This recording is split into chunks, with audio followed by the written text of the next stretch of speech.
We asked our brilliant tutors what they thought, and the overwhelming message from them all was that they would like to see better legislation in the massage therapy industry.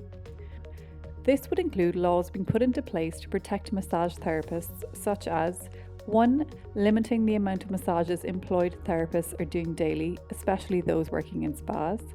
2. Introducing licenses for therapists to practice, similar to the regulations that exist in America. Funding to support therapists to understand how to deal emotionally with clients with complex health conditions and other issues that they might share with their therapists confidentially.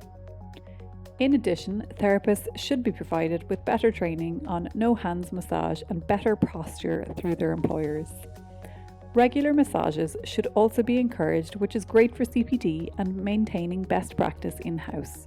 It also helps reinforce students' understanding that regular massage can be a preventative process to keeping well, leading a healthier life, and getting stress out of the body.